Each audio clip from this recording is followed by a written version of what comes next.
바랍니다. 오늘 산상수훈 시리즈 첫 번째 시간 은혜 의존성이라는 제목으로 마태복음 5장 1절에서 3절을 가지고 은혜 의존적 인간이라는 제목으로 함께 말씀을 나누도록 하겠습니다. 인류의 역사에서 가장 커다란 전쟁을 꼽으라고 한다면 2차 세계대전을 꼽을 수 있을 것입니다. 이제 독일이 나치에 의해서 아돌프 히틀러가 일으킨 전쟁이 전 세계로 퍼져가지고서 가장 많은 사람이 죽었고 가장 어떤 무서운 무기를 사용했죠. 핵폭탄.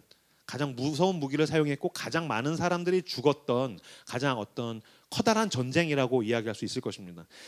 이 전쟁에서 가장 결정적인 어떤 작전을 이야기를 하자면 노르망디 상륙 작전을 꼽을 수 있을 것입니다. 이 2차 세계 대전이 끝나게 되는 결판을 짓게 되는 작전이 노르망디 상륙 작전입니다. 그게 이제 허리를 치고 들어가 가지고서 이제 연합군이 승리해 가지고서 독일이 패망하게 되죠. 우리나라로 치면은 인천 상륙 작전이라고 생각하면 됩니다. 북한군이 내려왔는데 허리를 치고 들어가 가지고서 전쟁의 승기를 완전히 뒤집어 버리는 작전이 이 노르망디 상륙 작전이고, 이거를 좀 더 자세히 느끼기를 원하시면은 그 스티븐 스필버그 감독의 영화 그 라이언 일병 구하기가 이제 노르망디 상륙 작전으로 나오는데 굉장히 잔인하고 무섭죠. 어쨌든 이 노르망디 상륙 작전을 연합군이 기획을 하고 작전을 짜면서 이 작전이 먹히기만 한다면 2차 세계 대전은 끝날 것이다. 물론 그때도 이미 독일은 판세가 기울어서 이제 멸망을 향해서 가고 있었지만 이 노르망디 상륙 작전이 성공을 한다면 전쟁은 끝날 것이다. 이것으로 인해서 이제 전쟁이 끝나는 것이 결정됐다라고 해서 노르망디 상륙 작전의 날을 결정의 날이라고 불렀습니다. 그날 우리가 상륙하면 이제 결정된다. 그래서 결정의 날, 이것으로부터 Decision Day로부터 D-Day라는 말이 나왔습니다. 물론 이제 D-Day에 대한 여러 가지 말이 있지만 그 중에 가장 유력한 의견 중에 하나는 Decision Day, 어떤 승리가 결정되었다. 그 후로부터 2달 후에 전쟁이 끝나서 완전히 종결된 건 V-Day로서 빅토리 데이가 있지만 어찌됐든 노르망디 상륙 작전이 D-Day, Decision Day, 이 결정의 날로 그들이 준비해서 작전을 짰습니다. 이때 연합군의 총사령관이 아이젠하워입니다. 아이젠하워라는 유명한 이 총사령관이, 만약에 제가 아이젠하워면은 어떻게 했을까요? 사람들을 모아놓고서 우리는 지금 다 함께 D-Day를 향해 가고 있다. 이 작전이 먹힌다면 전쟁은 끝날 것이다. 저 무시무시한 악마와 같은 아돌프 히틀러를 몰아내고 온 세상에다가 평화를 가져다 줄 이 전쟁을 위해서 우리들은 이런 전략을 써야 된다. 이런 무기를 쓸 것이고 저것들이 이렇게 나오면 너희들은 이렇게 대처해야 하며 도움은 이렇게 구하고 이런 폭격이 가고 이런 지원이 갈 것이다라는 작전을 아이젠하워가 세웠겠죠. 그래서 이제 장교들을 모아놓고 이렇게 싸울 거야 저렇게 싸울 거야 그 얘기들을 쭉 아마 아이젠하워가 했을 것입니다. 그 이제 작전의 자리를 쫙 그려보시면 될 것 같아요. 이런 얘기를 제가 지금 이 설교에 앞서서 왜 말씀을 드리냐면 산상수훈이라는 것이 우리에게 어떤 의미인가를 제가 지금 설명드리려고 하는 거예요. 전쟁을 끝내기 위해서 결정의 날을 앞두고 노르망디 상륙작전을 위해서 전략과 전술을 쭉 얘기해주는 아이젠하워처럼 오늘 주님께서 당신을 따르는 제자들을 모아놓고서 어떻게 하십니까? 자, 5장 1절과 2절 말씀, 마태복음 5장 1절과 2절 말씀을 같이 읽도록 하겠습니다. 읽겠습니다. 시작. 예수께서 무리를 보시고 산에 올라가 앉으시니 제자들이 나온지라 입을 열어 가르쳐 이르시되 아멘. 예수님께서 당신의 백성들을 모아놓고 인류 역사상 2차 세계대전이 아니라 사실 더 커다란 전쟁이 있었습니다.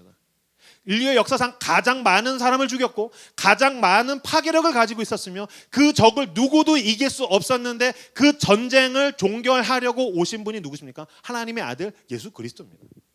아돌프 히틀러가 더 무서운 것이 아니라 진짜 무서운 것은 무엇이었습니까? 인간의 죄와 그로 인한 사망이라는 적이 있었습니다. 인간의 죄와 그로 인한 사망이라는 적만큼 가장 많은 것을 파괴한 적은 없었습니다. 그것만큼 가장 많은 사람을 죽음으로 몰아넣고 가장 사랑하는 사람에게도 상처를 주고 가장 많은 가정을 깨뜨렸으며 가장 많은 사람을 맛이 가게 만들고 그 사람들을 몰락하게 만들고, 인류의 역사상 가장 무서운 적은 아돌프 히틀러와 나치가 아닙니다. 인간의 죄와 그로 인한 사망, 그 파괴력이 사실 인류의 역사상 가장 무서운 적이었습니다. 그 적과 싸우기 위해서 2000년 전에 하나님께서 누구를 보내십니까? 예수 그리스도를 보내신 것입니다. 그래서 아까 디시전 데이가 결정의 날이 D-Day라고 했다면 가장 커다란 승리를 위해서 결정된 날은 D-Day가 아니라 C-Day였습니다. 예, 여러분들이 익히 생각하고 계시는 크로스데이 유치하네요. C-데이, 크로스데이. 예수께서 십자가에서 죽으심으로 하나님 나라를 위한 전쟁을 끝내셨습니다. 그 결정되는 그날 C-데이를 앞두고 몇 년 전에 당신의 제자들을 모아놓고 내가 이제 C-데이를 향해서 가고 있는데 너희들이 하나님 나라의 병사들이, 하나님 나라의 사람들이, 하나님 나라의 백성과 그리스도인들이, 그리스도의 제자들이 어떻게 살아야 하는가 내가 전략을 알려줄게. 전술을 알려줄게. 그러면서 주님께서 입을 열어서 이야기하신 것이 산상수훈입니다. 그래서 사실 오늘 말씀은 윤리적인 내용이 아닙니다. 도덕적인 내용이 아닙니다. 어떤 종교를 가지려면 당신이 이렇게 하면 덕을 쌓을 수 있고 이렇게 하면 좋은 사람이 될 수 있어요 라는 윤리적이고 도덕적인 내용의 수준이 아니라는 것입니다. 더 본질적으로 중요한 것은 무엇입니까? 하나님 나라는 이 땅에 어떻게 세워지는가에 대한 이야기입니다. 예수님께서 승리를 결정 지으셨지만 이 최종의 적이 패망하려면 주님께서 다시 오시는 그 빅토리 데이까지는 시간이 아직 남아 있습니다. 예수님께서 이 땅에서 하나님 나라를 시작하셨고 그 끝을 향해서 우리는 모두 다 가고 있습니다. 하나님 나라의 끝은 영원한 승리이지만 세상 나라의 끝은 영원한 파멸이요 죽음이요 흔히 사람들이 이야기하는 지옥이라고 부르는 그 영원한 어둠을 향해서 세상은 가고 있습니다. 예수께서 하신 일은 개별적 존재들을 십자가 위에서 구원해 줄 게가 아니었습니다. 마태복음 4장 17절 말씀을 찾아볼까요? 마태복음 4장 17절 말씀 같이 읽어보도록 하겠습니다. 읽겠습니다. 시작. 이때부터 예수께서 비로소 전파하여 이르시되 회개하라 천국이 가까이 왔느니라 하시더라. 아멘. 예수님께서 본격적으로 사역을 시작하시면서 하셨던 말씀이 천국이 가까이 왔다. 가까이 왔다 하기엔 2000년이 지났습니다. 그죠? 그때 가까이 왔으면 도대체 얼마큼이 가까운 건가요? 도대체 신적인 개념은 물론 다를 수 있겠지만 이 천국은 한국 사람들이 생각하는 내세가 아닙니다. 죽어서 가는 천당이 아니라는 것입니다. 예수님께서 선포하셨던 것은 무엇이냐면 끈질기게 인간을 쫓아다니면서 파멸시키던 세상 나라, 인간이 주인된 나라, 온갖 세상에 있는 것들이 주인 노릇하던 우상의 나라가 끝났다. 내가 왔다. 노르망디 상륙작전으로 인하여서 아돌프 히틀러와 나치군이 끝났듯이 그들이 들어갈 때 뭐라고 했겠습니까? 너희들은 이제 끝났다. 너희들은 포위됐다. 뭐 이런 얘기 하잖아요. 너희들은 끝났다. 우리가 상륙했다. 지금 예수님이 그 말씀을 하신 것입니다. 내가 상륙했다. 이제 이 작전이 먹혔다. 세상은 끝났다. 어둠의 권세는 끝났다. 하나님의 나라가 이 땅에 시작됐다. 라는 얘기를 하시는 것입니다. 그 나라가 그때 시작됐고 C-데이, 크로스데이 때 예수님이 십자가에서 죽으심으로 완성되었으며 이제 완전해질 그 나라를 향해서 주님께서 하나님의 나라를 누구에게 맡기셨습니까? 그리스도의 제자들에게 맡기셨다는 것입니다. 예수님께서 그 제자들에게 맡기셨고 그것이 이어져서 우리가 지금 그 나라를 만들어가며 소명을 붙들고서 살아가는 것입니다. 그러니까 사실 오늘에 있는 말씀은 어떻게 하면 좋은 사람이 되는가, 어떤 좋은 성품을 가질 수 있는가, 그거보다 훨씬 더 깊고 넓고 뭐라고 표현해야 할지 모르겠는데 훨씬 더 힘있는 말씀입니다. 주님께서 하나님의 나라를 어떤 사람들을 통하여서 만들어 가시는가, 이 세상에 있는 세상 나라라고 하는 죄와 사망이라고 하는 이 패잔병들과 어떻게 싸워야 되는지를 내가 알려주마. 그러면서 팔복을 얘기하신 것입니다. 심령이 가난한 자는 복이 있나니 천국이 그들의 것이며 애통하는 자는 복이 있나니 그들이 위로를 얻을 것입니다. 세상은 너희에게 뺨을 때릴 것이다. 그때의 세상은 죄와 죽음은 너가 죽방을 먹이라고 가르칠 것이다. 그러나 그렇지 않다. 무엇을 이길 수 있느냐? 너가 다른 뺨을 돌려대면 하나님의 나라가 임하게 될 것이다. 세상은 너에게 오리를 가자고 너를 착취할 것이다. 그때 너는 심리를 가면은 너를 통해서 그곳에 하나님의 나라가 임하게 될 것이다. 세상 사람들은 꽃길을 가야 한다고 이야기할 것이다. 아니다. 너는 그들을 위해서 슬퍼하고 울어주고 의를 위하여서 고난을 당하며 예수 그리스도의 이름을 향하여 핍박을 받을 때에 하나님의 나라가 이 땅 가운데 나타나게 될 것이다. 세상에 추구해야 되는 가치들과 전혀 다른 것들을 붙들고 어떻게 하나님 나라를 세워갈 것인가, 그 전략과 전술이 바로 오늘에 있는 산상수훈, 그리고 그 입구가 바로 팔복이라는 것입니다. 그래서 존 스토트는 산상수훈을 세상을 대항하는 문화라고 얘기했습니다. 세상을 대항하는 문화. 여전히 세상이 여러분의 멱살을 붙들고 여러분을 질질 끌고 갑니다. 노예로 만들어갑니다. 돈의 노예로 만들어가고 즐거움의 노예로 만들어가고 눈에 보이는 이미지와 피상적인 것의 노예로 만들어갑니다. 그래서 인간이 인간성을 상실해버리고 돈이 주인이 되고 즐거움이 주인이 되어버리고 세상의 정체를 알 수 없는 그 무언과 눈에 보이지 않는 영적인 권세가 주인 노릇하려 할 때에 주님께서 말씀하십니다. 그것들은 패잔병이다. 내가 승리했다. 그러니 너희들은 이제 이 산상수훈을 붙들고 세상에 대항하며 나가면 너는 하나님의 나라를 살게 되고 하나님의 나라가 너를 통해서 흘러가는 것을 보게 될 것이다. 주님께서 이 시간 말씀하십니다. 너는 선택해. 너가 하나님의 나라 속에 있기를 원하니 아니면 너는 여전히 죄의 노예로 죽음을 두려워하면서 여기저기 끌려다니기를 원하니 저는 저를 부르신 그 주님 앞에 주여 그 뜻이 나에게서 이루어지게 하여 주십시오. 그 산상수훈대로 내가 연약해서 살겠습니다라고 하지는 못하겠지만 주여 나를 그 말씀 가운데로 인도하옵소서. 성령께서 내게 오셔서 아까 우리가 찬양했죠. 그 나라 꿈꾸게 하시네. 이건 막연한 것이 아닙니다. 산상수훈을 통해서 약속하신 그 말씀들이 나에게서 이루어지길 원합니다. 나는 가난한 심령을 갖길 원하고 나는 나의 영혼과 내 주변에 있는 사람들을 위해서 애통하기를 원하고 나는 돈 때문에만 핍박받는 것이 아니라 의를 위해서 핍박을 받길 원하고 하나님의 영광을 위해서 고난을 당하길 원하며 나는 사람들을 긍휼히 여기길 원하고 나는 온유한 사람이 되길 원합니다. 주여 나를 통하여 그 나라가 이루어지게 하여 주옵소서. 우리가 입만 열면 주기도문으로 외웠던 예수님의 그 기도 아버지의 이름이 거룩히 여김을 받으시오며 나라가 임하시오며 뜻이 하늘에서 이루어진 것 같이 땅에서도 이루어지고 내게서도 이루어지고 우리 가정에서도 이루어지고 내 자녀들에게서도 이루어지고 그 나라가 나를 통해 이루어지게 하여 주십시오. 예수님의 꿈이 나의 꿈이 되는 그런 시간이 되시기를 주님의 이름으로 축복합니다. 그러므로 이것을 붙들고서 싸워 나가는 것입니다. 여러분 산상수훈을 우리가 함께 살펴보고 팔복을 살펴보는 가운데에 여러분 마음 가운데 성령께서 주시는 순종하고자 하는 마음이 점점 더욱더 한 주 한 주 갈수록 더욱더 커지기를 축복합니다. 점점 커지고 나를 주님께 순종하고 싶고 나를 주님께 맡기고 싶고 그렇게 따라가십시오. 따라가다가 보면 주님께서 거기까지 끌고 가신다라는 약속이 산상수훈입니다. 그러니까 이거는 내가 해야지 이거보다 더 깊은 거예요. 우리는 할 수 없어요. 여러분 할 수 없어요. 뺨 맞으면 어떻게 돼요? 뺨 맞으면 이 새끼 멱살을 잡고 그죠? 복수하고 오리를 가자고 하면 노동청에 신고하고 우리는 할 수 없어요. 우리는 꽃길을 가기를 원하지 누가 의료에 핍박받기를 원하겠어요. 우리는 할 수 없어요. 가난한 심령 아무도 원하지 않아요. 다 스웩을 원하고 다 플렉스를 원해요. 우리는 할 수 없어요. 그러나 여러분 안에 임하신 성령께서 여러분을 거기까지 끌고 가시겠다라는 약속을 오늘 이 시간 주님께서 하시는 것입니다. 우리는 그것만 있으면 됩니다. 주여 내가 주님 안에 거하기 원합니다. 주님이 내 안에 거하여 주옵소서. 제가 여러분에게 이거 하십시오. 왜 이것도 못해요? 라고 하지 않을게요. 저 원래 설교도 그렇게 안 하잖아요. 왜 이것도 못해요 여러분? 이 말 좀 하고 싶네요. 왜 이것도 못해요? 이렇게 하셨어야죠. 이렇게 살아야죠. 그렇게 살면 큰일 나요. 주님 지옥을 보여주십시오. 주님이 그렇게 일하지 않으십니다. 주님이 우리를 어디까지 끌고 가시겠는가를 알려주시는 것입니다. 주님께서 제가 이거 해 저거 해 말을 못한 것은 왜 그럴까요? 저도 못합니다. 주님께서 나를 여기까지 끌고 오셨고 내가 주님께 더 순종하는 마음으로 따라가길 원하며 내가 날마다 주님을 더욱더 사랑하길 원하며 내가 날마다 주님 앞에 더욱더 깊이 들어가길 원하며 주님께서 나를 다스리기를 원하는 그 마음이 내게 있습니다. 이것을 붙들고 주님과 동행하며 따라갈 때에 나는 팔복의 사람이 되기를 꿈꿉니다. 할렐루야.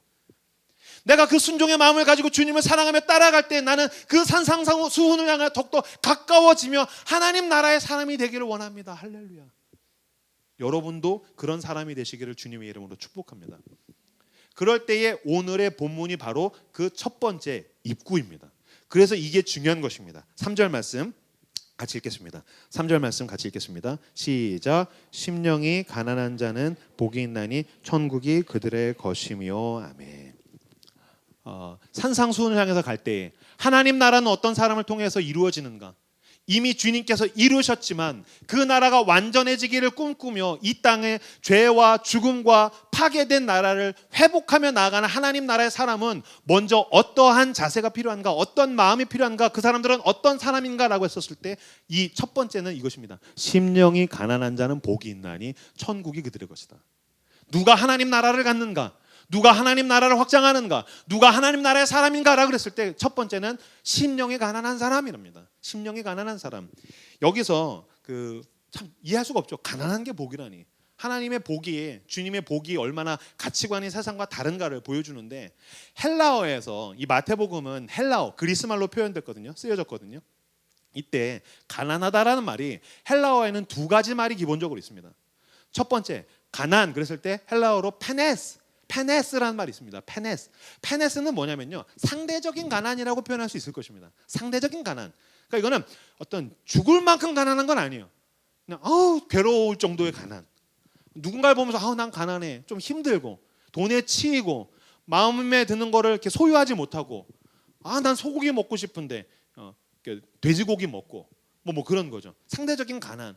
외제차 보면서 나는 소형차 타고 있고, 애들은 좋은 데 보내고 싶은데 좋은 데 못 보내서 마음에 좀 열등감이라든지 괴로움, 자녀 교육을 하면서 마음이 힘들어하고, 아니면은 내가 내 아내한테 시원하게 선물 같은 걸 사주지 못하고, 집이 화장실이 2개가 아니라 1개고 막 이런 가난, 1개가 아니라 이제 뭐 공중 화장실 쓰고 뭐 이런 가난, 그런 상대적인 가난이 페네스입니다. 근데 오늘 본문에 나오는 가난은 페네스가 아니라 프토코스란 말입니다. 프토코스는 뭐냐면 절대적 빈곤입니다. 죽을 수밖에 없는 멱살 잡혀 있는 가난이 프토코스인데, 심령이 가난한 자는 복이 있나니, 그래서 프토코이라는 말은 이 프토코스로부터 나왔습니다. 그러니까 절대적 가난, 당장 죽을 것 같은 가난, 어떤 면에서는 거지의 가난. 그러니까 하루 벌어 먹고 사는 건 노동자도 마찬가지지만 거지랑은 다르죠. 이게 진짜 내 생존이 이렇게 목이 걸려있는 절대절명의 가난이 바로 프토코스인데, 오늘 본문에서는 이 프토코스를 사용했습니다. 그러니까 먹을 것도 없고 잘 것도 없고 아무것도 없어서 누군가 도와주지 않으면 죽을 수밖에 없는 그것이 프토코스입니다. 미국의 제자입니까? 라는 책을 쓴 카일 아이들만이라는 그 목사님이 있어요. 어른 안 좋아하고 아이들만 좋아하나 봐요. 카일 아이들만, 죄송합니다. 카일 아이들만이 여러분이 좀 지루하시는 것 같아서, 카일 아이들만이 어느 집회에 갔다가 길을 걷다가 거지를 만납니다. 늙은 거지죠. 그 거지를 만나고 마음이 동해가지고 거지에게 자기 주머니에 있는 돈을 그대로 줬다라는 거예요. 주면서 이제 대화를 했대요. 그래서 물었다라는 거예요. 당신이 길에서 거지로서 사는데 뭐가 제일 힘듭니까? 당신이 거지로서 사는데 뭐가 제일 힘듭니까? 라고 그랬더니 그 거지가 놀라운 얘기를 했어요. 뭐냐면 늘 사람들에게 도와달라고 구걸을 요청하는 게 힘듭니다. 그건 거지의 일이잖아요. 그러니까 거지도 자기가 하는 일이 제일 힘든 거죠. 여러분들도 자기 일이 제일 힘들잖아요. 그러니까 거지도 나는 늘 남에게 뭘 달라고 요청해야 되는 게 제일 힘듭니다. 그랬더니 아이들만이 얘기해요. 그럼 안 하면 되지 않습니까? 그럼 그거 안 하면 되잖아요. 그랬더니 그 거지가 화가 나서 목소리를 높여서 얘기했던 거예요. 나에겐 다른 방법이 없습니다. 그거 말고 나에겐 다른 방법이 없어요. 그래서 구걸하는 거예요. 이게 바로 프토코스의 자세입니다. 프토코스는 무엇입니까? 나에게 방법이 없다라는 것입니다. 이거 외에는 방법이 없는 것을 바로 프토코스. 그러니까 심령이 가난한 자는 복이 있나니 천국이 그들의 것임이라 라는 것은 무엇입니까? 적용하자면 그것입니다. 하나님 말고는 방법이 없는 사람이 복이 있나니 그들을 통해서 하나님의 나라가 채워질 것이다. 어떤 사람에게 하나님의 나라가 임합니까? 하나님의 나라가 임하여서 그가 하나님의 뜻대로 살게 되며, 하나님의 나라가 임하여서 그가 놀라운 평안을 누리게 되며, 하나님의 나라가 임하여서 놀라운 사랑과 하나님의 지혜와 하나님의 능력으로 충만한 사람은 어떤 사람입니까? 하나님 외에는 방법이 없습니다. 난 하나님 외에는 방법이 없습니다. 프토코스. 하나님 외에는 방법이 없는 사람에게 하나님의 나라가 들어와서 역사한다는 것입니다. 우리의 문제는 무엇입니까? 가난한데 페네스예요. 하나님이 도와주시지 않으면 저도 방법이 있어요. 하나님, 뭐 하나님만 방법이 있는, 나도 방법이 있어요. 저도 뒤에 제 뒤에 꼼수들이 있어요. 뒷주머니에도 있고 앞주머니에도 있고 속주머니에도 있고 여러 가지 것들을 놓고서 그거를 의지하고 있는 가난, 페네스라는 것이죠. 하나님은 페네스의 사람들에게 일하시지 않고 프토코스를 가진 사람들에게 역사하시는 하나님이라는 것입니다. 그러니까 이것은 뭐냐면은 하나님 외에 방법이 없다. 난 파산했다는 것이죠. C.S. 루이스가 그래서 죄인의 자세, 예수 그리스도를 믿는 사람들은 어떠한 구원받는 사람은 어떤 사람인가 했을 때 그들은 영적으로 파산했다라는 것을 고백하는 사람이다. 영적으로 파산한 상태입니다. 프토코스. 하나님 내 마음을 보십시오. 우리가 찬양하죠. 보소서 주님 나의 마음을. 선한 게 하나도 없습니다. 난 죄와 죽음과 세상과 세상에서 나에게 왕노릇하려는 그 수많은 우상들 가운데에 주여 난 아무런 방법이 없는 영적으로 파산한 상태입니다. 프토코스의 사람들에게는 복이 있나니 하나님께서 그들에게 은혜를 베풀 것이다. 그 팀 켈러라는 목사님은 이렇게 얘기했습니다. 영적으로 거덜난 상태. 당신은 영적으로 거덜난 상태라는 것을 알아야 합니다. 예수 그리스도의 성령은 이 시간 우리 안에 와서 예수의 십자가를 보여주면 말합니다. 예수께서 왜 죽었느냐? 하나님의 아들이 왜 죽었느냐? 당신이 영적으로 파산한 상태이기 때문이다.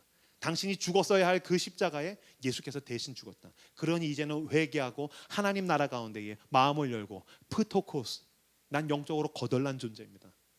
임형규 목사의 뜻으로 하면 당신은 망했다. 난 망했습니다. 주여 난 망한 사람입니다. 이게 인정이 안 되면 우리는 페네스까지는 왔지만 프토코스까지는 못 온 것입니다. 하나님의 나라가 내 안에 임하고 하나님의 나라가 내 안에서 역사하고 내가 살아가는 가운데 하나님의 나라를 이 땅 가운데 이루기를 원한다면 그 사람은 자신의 영혼을 들여다봐야 할 것입니다. 성령께서 이 시간 우리 가운데 임하셔서 여러분의 가련한 심령과 여러분의 모자란 영혼과 여러분의 파산한 상태를 보여주게 되기를 주님의 이름으로 축복합니다. 요한계시록 3장 17절을 보시겠습니까? 요한계시록 3장 17절 말씀. 요한계시록 3장 17절 말씀 같이 요한계시록 3장 17절 말씀을 같이 읽겠습니다. 시작. 네가 말하기를 나는 부자라 부요하여 부족한 것이 없다 하나 내 곤고한 것과 가련한 것과 가난한 것과 눈먼 것과 벌거벗은 것을 알지 못하는도다. 아멘. 내가 말하기를 나는 부자라 부요하여 부족한 것이 없다고 우리는 사람들 앞에 가면을 씁니다. 내 학벌을 가지고 와서 나의 직장을 가지고 와서 내가 소유한 뭔가를 가지고 와서 내가 사람들에게 보여주기 원하는 그 이미지를 통하여서 나는 괜찮은 인간이에요 라고 이야기하기를 원합니다. 아닙니다. 성령께서 이 시간 믿음의 눈을 떠서 내 영혼을 보게 하면 분명히 이 말씀을 우리가 부인할 수 없을 것입니다. 네 곤고한 것과 가련한 것과 가난한 것과 눈먼 것과 벌거벗은 것을 알지 못하는도다. 프토코스. 주님, 나는 한 거지와 같은 눈먼 거지와 같은 벌거벗은 채 주님의 은혜가 아니면 나는 답이 나지 않는, 내가 나의 삶을 놓고 보니까 답이 나지 않죠. 주님, 내 인생은 어떻게 됩니까? 난 영적으로 파산한 상태입니다. 주님, 내가 내 배우자와 어떤 식으로 관계를 맺는지 보십시오. 주님, 나는 가장 사랑하는 사람조차 사랑하지 못하고 상처를 주고 있는 죄인입니다. 난 영적으로 거덜난 인간입니다. 주님, 난 내 가장 사랑하는 자녀들을 어떻게 키워야 될지 모릅니다. 난 내 부모와의 관계를 어떻게 맺어야 될지 모릅니다. 나는 세상 가운데에서 어떻게 관계 맺고 어떻게 살아가야 될지 모르는 영적으로 거덜난 인간입니다. 프토코스, 주여 나를 불쌍히 여겨 주십시오 라고 주님 앞에 고백하는 사람들에게 하나님의 나라가 임한다는 것입니다. 주님께서 그들을 위하여서 죽으셨고 그들에게 성령을 부어주셔서 우리의 영혼을 소생시키시며 이제는 우리에게 그리스도의 빛을 비추사 우리가 무엇을 향해서 따라 나가야 하는지, 그리고 주님의 승리가 나를 향한 승리였음을 내가 믿음으로 반응하며 주님과 동행하기 시작합니다. 내 안에 하나님의 나라가 충만해지고 우리 가정에 하나님의 나라가 역사하기 시작하고 내가 살아가는 그 삶의 자리 가운데에 하나님의 나라가 흘러가기 시작합니다. 이거보다 더 놀라운 것은 무엇입니까? 우리는 최종의 승리를 바라보며 간다는 것입니다. 모든 사람이 자기의 죽음을 회피하고 마치 죽지 않을 것처럼, 죽음은 남의 일인 것처럼 이렇게 행복하고 달콤하게 살면 안 죽을 것처럼 삽니다. 아닙니다. 모든 사람이 죽을 것입니다. 그리고 이 지구는 끝날 것입니다. 그러나 우리는 영원한 하나님의 나라를 향해 가고 있습니다. 누가 죽음을 피할 수 있고 누가 코로나를 피할 수 있으며 테슬라의 회장 누가 일론 머스크? 걔는 화성에 간다고 하죠. 가십시오. 화성에 가길 원하면 가십시오. 난 하나님의 나라로 가길 원합니다.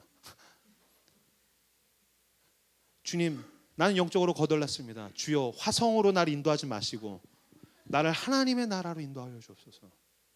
주님을 따라 나아가시는 저 여러분들 다 되시기를 주님의 이름으로 축복합니다. 믿음이란 무엇입니까? 나는 하나님 앞에서 프토코스라고 고백하는 것입니다. 난 주님 앞에서 프토코스입니다. 백종원의 골목식당 이전에도 그 얘기를 했는데, 백종원의 골목식당을 보면은 이해되지 않는 사람들이 매회 등장합니다.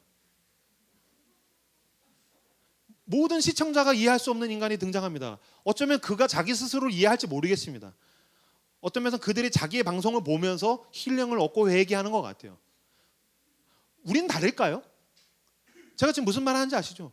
백종원이 와서, 백종원은 우리나라에서 가장 많은 요식업을 하고 있는 사람이잖아요. 답을 가지고 있는 사람이에요. 가장 많은 음식점에서 음식을 팔아먹는 사람이에요. 그 사람에게 다리비 있어요. 그 사람에게 길이 있어요. 그 사람에게 음식점의 생명이 그 사람에게 있어요.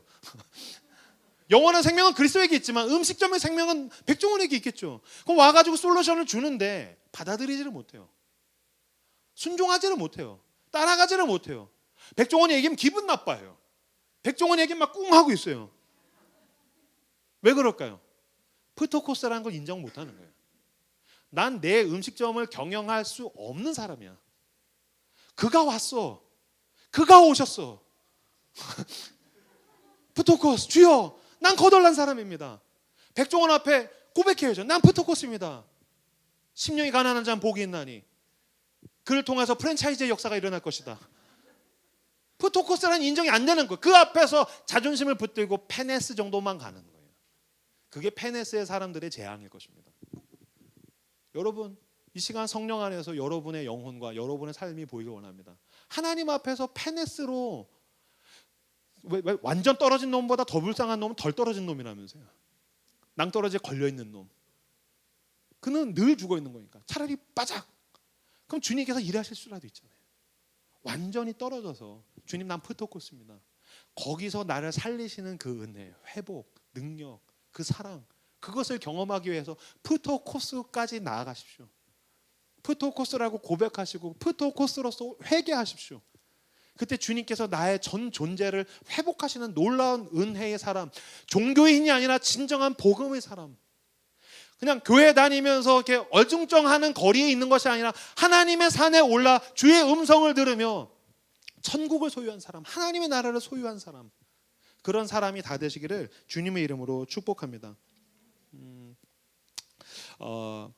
사람들은 무언가에 대해서는 간절하게 목말라 합니다. 무엇에 대해서 목말라 하는가에 대해서 여러분 한번 살펴보시길 원합니다. 사람들은 무엇에 대해서 목말라 할까요? 하나님이 아니라 애석하게도 내 삶에서 내가 돋보이거나 내가 주인 노릇하거나 내 욕망의 어떤 도화선을 건드는 것, 내 필요에 있는 것에 대해서는 간절합니다. 그러나 프토코스의 사람, 주님 앞에 나와서 내가 완전히 나는 거덜났다, 주님 나는 아무것도 없습니다, 주님 나에겐 방법이 없습니다 라고 매달리는 사람은 누구에게 가장 간절하겠습니까? 그는 하나님께 간절할 것입니다. 프토코스의 사람은 하나님 앞에서, 그리스도 앞에서 가장 간절할 것입니다. 간절하지 않으면 지옥 갑니다. 그러니 간절하십시오. 이건 천박한 것입니다. 아닙니다. 여러분 안에 있는 삶에 대한 간절함들을 살펴보십시오. 왜 그 목록에 프토코스의 사람이라면 하나님의 나라가 없단 말입니까? 그것은 비참한 것입니다. 하나님 나라의 사람은 하나님 나라를 향해서 가장 간절할 것입니다. 마치 밭에 보물이 숨겨진 것을 보고서는 자기에게 있는 모든 소유를 팔아가지고 그 땅을 사는 사람처럼 나에게 있는 시간과 나에게 있는 돈과 나에게 있는 에너지와 열정과 젊음과 인간관계와 내 재능과 내 모든 것을 하나님의 나라를 향하여서 쏟아붓기를 원하는 간절함이 프토코스의 사람, 하나님 나라의 사람에게는 있을 것입니다. 제가 건대 입구역에 갈 때마다 충격을 받고 참 부끄러워지는 부분이 있습니다. 건대 입구역에 가서 이렇게 쭉 걸어가다가 보면은 길거리에 뭐 이렇게 액세서리 팔고 핫도그 팔고 이런 자판이 있는데 사람들이 늘 줄 서 있는 가판대가 있어요. 포장마차가 있어요. 뭔지 아십니까? 타로점 보는 데입니다. 타로점 보는 데에 쭉 서 있어요. 그거 뭐 카드 뒤집어 가지고 뭐 나오면 연애 운 맞히고 인생 진로 운 맞히고 그런 거잖아요. 아니, 지가 알면 거기 그러고 앉아 있겠어요? 자기도 지 인생 모르니까 거기서 그 타로점 보고 있겠죠. 근데 거기 앞에 한 20명씩 늘 줄 서 있어요. 물론 재미로 그럴 수도 있겠지만 거길 지나갈 때마다 늘 부끄러워요. 우리가 예배 드릴 때 줄 서 있으라고 하면 다 도망갈 겁니다. 밖에서 20m 줄 서 있지 않으면 예배 못 드린다 그러면 다 도망가지 않겠어요? 그리스도인들은 하나님 앞에 예배 드리기 위해서 줄 서 있으려는 열망이 없는데 저들은 카드 뒤집어서 우리의 연애가 얼마나 갈까요? 너는 곧 헤어지게 돼. 아니면 결혼하든지. 저도 다 할 수 있어요. 근데 그따위 점을 보려고 사람들이 줄 서 있구나. 그리스도인으로서 저만한 열망도 없고 목사로서 교회는 이만한 열망도 하나님 앞에 없구나. 음식점 앞에 가면 줄 서 있습니다. 여기 나가면 방어 횟집이 있어요. 그 본점이 저쪽 연남동에 있습니다. 거기 겨울에 추워 뒤질 것 같은 날씨에 한 100명씩 줄 서 있어요. 세상에 겨울에 방어회를 처먹겠다고 100명씩 줄 서 있어요. 과연 그리스도인들에게서 하나님을 향한 열망이 그 정도 있는가? 추워 죽겠는데 100m씩 줄 서 있어야 예배드리고 은혜 받을 수 있다. 하나님의 말씀을 위해서 당신이 추운데 벌벌 떨어 보십시오 라는 그 열망이 누가 있겠습니까? 우리는 프토코스가 없는 것입니다. 사실 진짜 비참해야 될 것은 이명규 목사가 그리스도인으로서 비참해야 될 것이고, 우리 모두가 어쩌면 하나님 앞에 내가 왜 프토코스를 잃어버렸는가. 처음 예수를 만났을 때 이게 전부인 줄 알고 그렇게 살았는데 주님이 나에게 늘 좋은 것으로 주시다 보니까 이걸 싸구려 취급하고, 페느스가 아니라 내가 이제는 부족한 것이 없다 하여 내 안에 있는 가련함과 곤고함과 벌거벗은 것을 보지 못하는 라오디게아 교인처럼 뜨겁지도 차지도 않고 미지근한 상태로 주님을 쫓아가는 것은 아닌가. 우리는 맛집 앞에 줄 서 있는 열망만큼도 안 되고, 우리는 타로점 앞에 줄 서 있는 그런 철부지 대학생들의 열망만큼도 안 되는 것이라면, 과연 내가 그리스도를 힘써서 쫓아간다는 것은 무엇을 의미하겠습니까? 산상수훈을 함께 진행하면서, 팔복을 진행하면서 내 안에 있는 그냥 종교성이 아니라, 종교성은 죽더라도 그리스도와 십자가를 향한 진정한 복음이 회복되는 시간이 되시길 주님의 이름으로 축복합니다.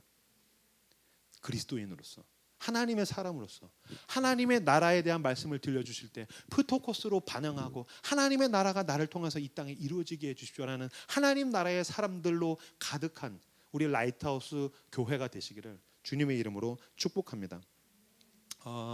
구원받는 것은 한 가지입니다. 구원받는 조건은 무엇입니까?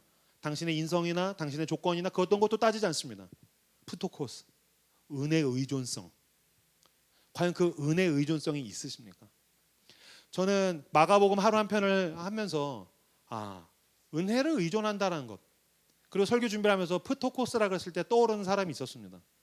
하루 한 편을 하면서 제가 너무나도 감명을 받았던 사람입니다. 그는 이름인지 뭔지 모르겠는데 바디메오라고 알려져 있습니다. 바디메오. 바는 아들이기 때문에 디메오의 아들. 그는 날 때부터 소경된 자, 거지였습니다. 그는 거지였고 늘 구걸해야 됐습니다. 그죠? 아예 프토코스가 몸에 배어 있는 사람이죠. 늘 사람들에게 나에게 한 푼 주십시오. 나에게 한 푼 주십시오. 한 푼을 주지 않으면 나는 먹고 살 수가 없어요. 한 푼 주십시오. 한 푼 주십시오.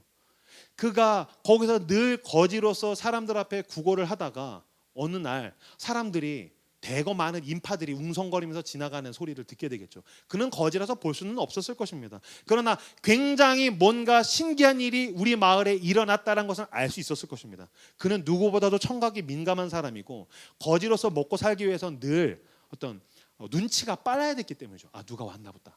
어쩌면 내가 오늘 대목을 건질 수 있겠어. 어떤 벼슬아치가 오거나 굉장히 높은 사람이 오면 늘 많은 돈을 나에게 적선해 줬으니까 난 더욱더 큰 목소리로 부르짖어야지 라고 생각을 했을 수도 있겠습니다. 근데 바디메오가 맞닥뜨리게 된 사람은 그 나라에 있는 가장 커다란 정치인이나 가장 돈이 많은 재벌이 아니라 누구였습니까? 예수님을 만나게 됩니다. 마가복음을 펴보겠습니까? 마가복음 10장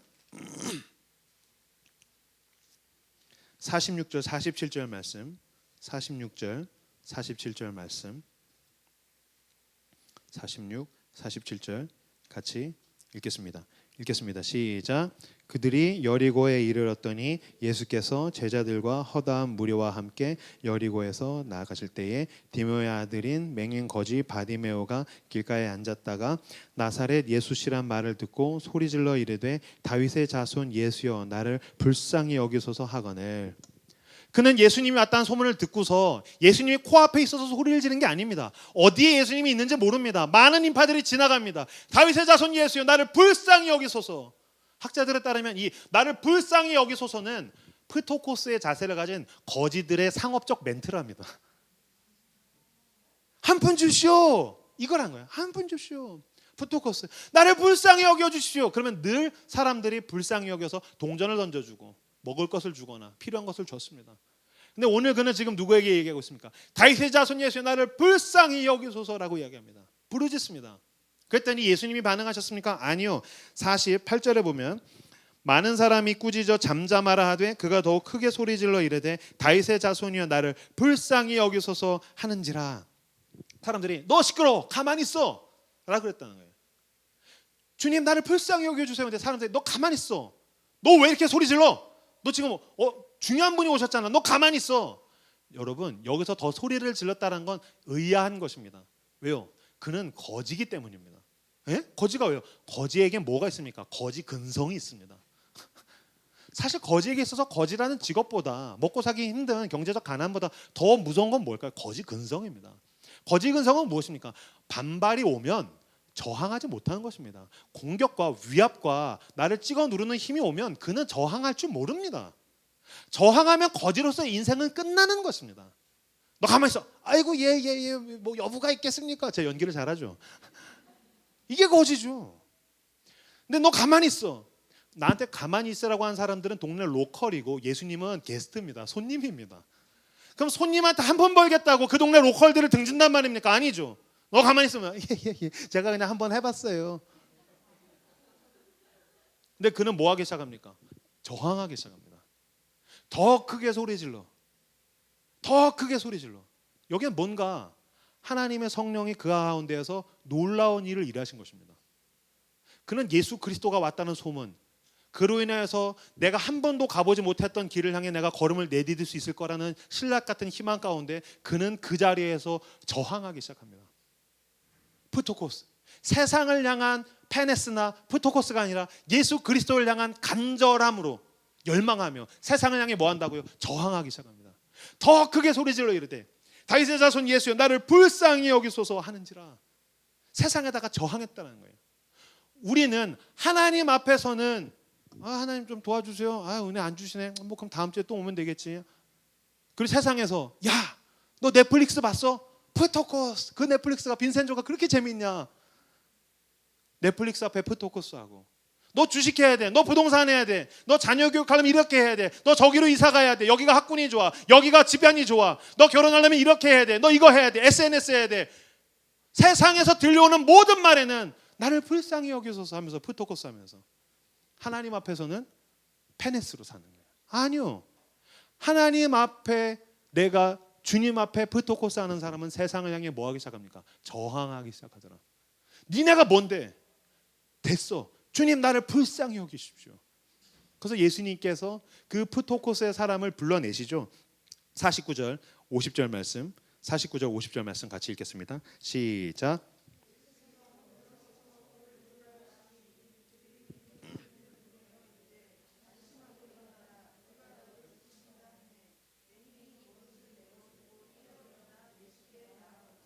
아멘. 예수님께서 쟤 불러라. 저 녀석을 불러라. 그랬더니 사람들이 이제 얘기합니다. 바디메오, 예수님께서 너를 부르신다. 기적이 일어났습니다. 눈을 뜬 것이 기적이 아닙니다. 첫 번째 기적은 눈을 뜬 것이 아닙니다. 바디메오에게 일어난 첫 번째 기적은 50절입니다. 맹인이 겉옷을 내버리고 뛰어 일어나 예수께 나아오거늘. 그가 뭘 했습니까? 겉옷을 내어버리고 뛰어왔답니다. 목사님 그게 왜 이상합니까? 거지에게 있어서 겉옷이라는 것은 생산수단입니다. 여름에는 그늘이 되어주고 겨울에는 이불이 되어주고 돈을 받으면 어디다 넣었을까요? 겉옷에다 넣었을 것입니다. 이것은 그 거지에겐 금융입니다. 은행입니다. 뭐 여기에는 줄줄이다가 왜 그래서 옛날에 뭐 드라마 거지들 나오는 드라마 뭐 거지왕 김춘삼 이런 거 보면 거지는 옷이 겉옷이 짧지 않습니다. 이만큼 이불 같은 걸 덮고 다닙니다. 거기에 모든 음식, 가재도구, 심지어 누군가 만났을 때 거지의 그 돈을 뺏으려는 사람으로부터 자기를 보호하려는 어떤 주머니 칼 같은 게 있을 수도 있고 모든 게 그 겉옷에 달려있단 말입니다. 그러니까 그 거지는 사람들에게 구걸을 할 때마다 한 손은 사람들에게 내밀고 한 손은 겉옷을 잡았을 것입니다. 한 손은 사람들에게 돈을 달라고 세상을 향해서 내밀고 그는 한 손으로는 겉옷을 잡았을 것입니다. 이것이 거지의 자세입니다. 한 손은 세상에다 내밀고 한 손은 자기를 지탱해주는 겉옷을 붙드는 것입니다. 근데 예수님께서 나타나셨더니 세상에다가 저항하고 주님이 부르셨더니 그가 겉옷을 내던지고 달려갔다는 것입니다. 이게 나를 지켜주지 않는다. 나는 지금 예수 그리스도를 만난 것입니다. 그는 지금 하나님 나라를 향해서 달려 들어가는 것입니다. 죄와 사망으로부터, 세상에 있는 나에게 우상 노릇하려는 것으로부터, 나에게 의미를 주지 못하고, 내 인생에 의미를 주지 못하고, 나를 평안하게 해주지 못하고, 나를 생명으로 살려낼 수 없는 것들로부터 겉옷을 내어 던지고 예수 그리스도를 향해서 달려나갑니다. 눈도 안 보이는 사람이 떠듬떠듬거리면서 달려나갔겠죠. 달려나갈 때에 그는 그 마음엔 하나님 나라의 희열로 이미 가득합니다. 주님께서 나를 살리신다. 주님께서 나를 회복하신다. 주님께서 나를 어떻게 하실지 모르겠지만 나는 이제 거지가 아니야. 주님께서 그의 눈을 뜨게 하셨더니 어떻게 합니까? 51절 52절 말씀 같이 읽겠습니다. 51절 52절 말씀 같이 읽겠습니다. 시작. 예수께서 말씀하여 이르시되 내게 무엇을 하여 주기를 원하느냐? 맹인이 이르되 선생님이여 보기를 원하나이다. 예수께서 이르시되 가라 내 믿음이 너를 구원하였느니라 하시니 그가 곧 보게 되어 예수를 길에서 따르니라. 아멘. 그가 눈을 떠서 뭐 합니까? 예수를 길에서 따르니라. 그가 눈을 떠서 그는 더욱더 탁월한 거지가 되었다. 그는 그 동네에서 가장 훌륭한 거지가 되었고, 그는 그 동네에서 가장 많은 사람에게 부러움을 받는 거지가 되었고, 그는 부유한 거지가 되었고, 아니요, 그는 길에서 주를 따르니라. 예수를 따랐다라는 말은 당시에는 그는 그리스도의 제자가 되어서 자신의 모든 삶을 하나님 나라를 위해서 쓰는 사람이 되었다라는 것을 의미합니다. 그리고 그 당시에는 초대교회였기 때문에 그는 순교를 향해서 걸어나갔다라는 뜻도 여기에는 포함되어 있습니다. 프토코스의 사람, 세상에는 저항하고 하나님 나라를 향해서 열망하며 하나님께서 나를 그 나라를 위해서 써주시기를 갈망하는 사람은 주님께서 은혜 주시면 그것을 가지고 눈이 보이는 거지가 되고 벤츠를 타는 거지가 되고 인간관계를 잘하는 거지가 되는 것이 아니라 그 거지 같았던 지난 날에서 일어나 예수를 길에서 쫓게 되는 것입니다. 하나님 나라를 향해서 나아가게 되는 것입니다. 그러한 심령이 가난하여 하나님 나라를 소유하고 하나님 나라를 확장하며 하나님 나라를 살아가는 저 여러분들 다 되시기를 주님의 이름으로 축복합니다.